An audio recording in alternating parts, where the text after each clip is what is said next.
As a part of a teacher at DE, we have several different duties. Some teachers work in schools, local schools, as native English teachers. Other teachers do after-school productions, musicals and dramas. And the last bit of teachers work in our studios.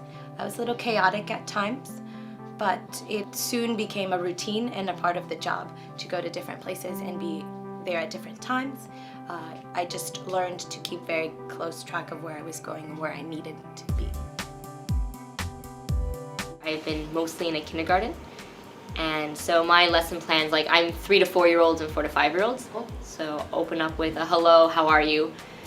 Maybe they'll tell me I am fine or good. Go into a hello song, and they play a game. A game could be something like Magic Trees, which is everyone is a tree, and then you tell them to turn into animals or a car, and they do it. Or then after like a game, I will put them give the main content, whether it's learning a new letter, like today I had the letter Z.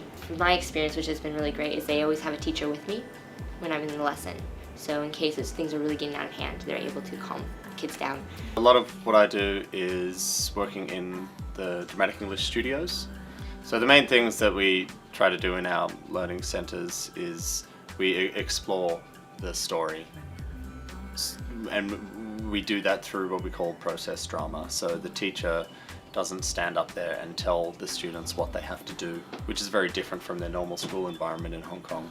We take them in with us, and then we go on a journey to take them through the story to help them really understand all the aspects of it. So we're not merely telling them what to regurgitate. They actually understand the story that they're telling, or what they're doing and why they're doing it. One of the courses that I do a lot is one of our Trinity ones that we offer.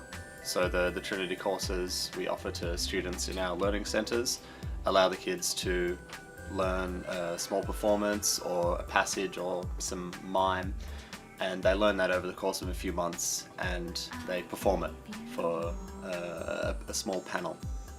And then if they're successful, they get a certification, which helps them get into schools and things like that later on in life. I work from 2-year-olds to 18-year-olds, so most of these kids are second language speakers. Often most of them are even third language speakers. So our kids that come into the studio now are parents are really wanting them to improve their confidence. That's the biggest thing that the parents are saying when they bring their kids in, is I want my kid to be more confident and to be able to get along and interact with people more. We do have some kids that do come in and just really, really want to do drama and dance and perform. Hong Kong itself is quite a international, very, very liberal, I would have to say, liberal city and state. So some of the things you mentioned to students, they can kind of guess, older students can easily guess world, cities and countries as well, and popular references. Hong Kong students are very conscientious and hardworking, and they have a willingness to learn. That doesn't mean that they're not naughty or cheeky. Sometimes it means they can be incredibly naughty and cheeky because they're comfortable in that kind of learning environment. But I found that they're desperate for knowledge and desperate to improve and to impress you.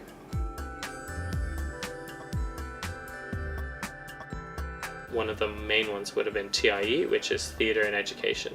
So I was asked to actually get involved in putting together a show.